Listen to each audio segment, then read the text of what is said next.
Consul général de la Turquie à Melbourne, en Australie, c'est la dernière fonction occupée par M. Aydin Nuran, le nouvel ambassadeur de la Turquie près le Bénin.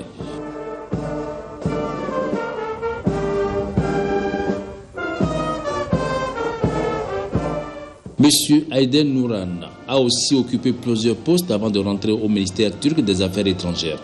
Troisième puis deuxième secrétaire à l'ambassade de Turquie à Jeddah de 1980 à 1982, vice-consul puis consul à Deventer en Hollande de 1982 à 1985, consul à Stuttgart en Allemagne de 1987 à 1988, consul général adjoint à Chicago de 1994 à 1998, consul général à Nakhchivan en Azerbaïdjan de 1998 à 2000 et puis consul général à Bregenz en Autriche de 2004 à 2007.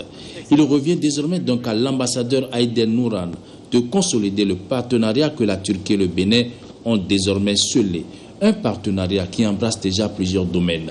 L'entretien entre le président Boniayi et l'ambassadeur de Turquie près le Bénin a été consacré aux nombreux projets que les deux pays sont en train d'élaborer. Permettez-moi d'abord de vous dire que j'aime beaucoup ce pays, un pays assez merveilleux, un pays, une ville, la ville de Cotonou est une ville très bien tracée, une ville qui a de l'avenir. Et comme l'a dit tout à l'heure le responsable de MNJ, l'une des sociétés avec lesquelles je suis ici, les Béninois sont beaux et les Béninoises sont belles, bien élancées, des gens de bon cœur, très accueillants. Ça, c'est les valeurs premières sur lesquelles je voudrais d'abord m'appesantir.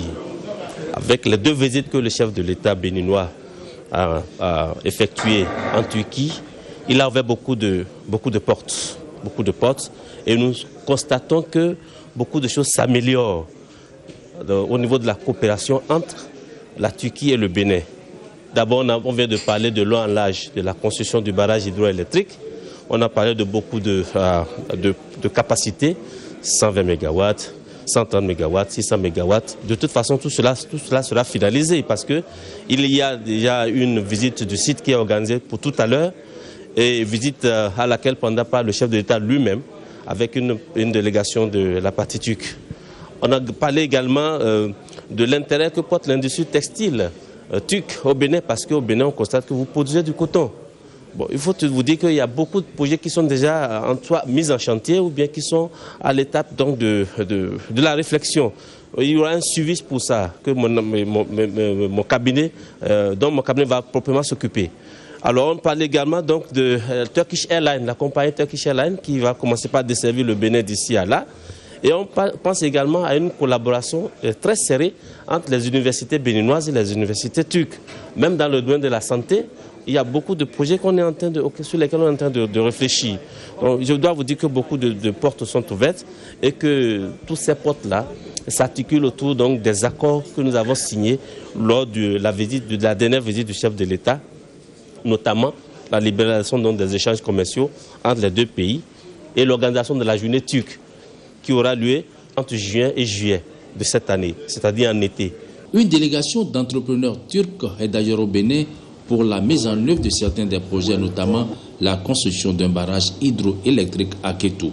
Parmi les membres de la délégation turque qui séjourne au Bénin figure le président de TUSKON, la Confédération turque des hommes d'affaires et des industriels, ainsi que le PDG du groupe MNJ, un groupe puissant qui intervient dans de nombreux domaines et qui est intéressé à la construction du barrage hydroélectrique de Kétou.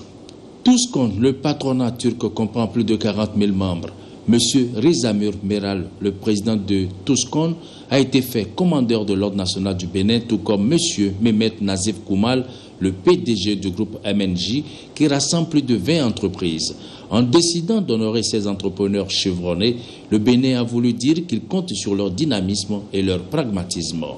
Suite aux réformes engagées dans différents secteurs d'activité économique, dans la perspective de l'adhésion à l'Union européenne, la Turquie a connu une croissance forte et stable.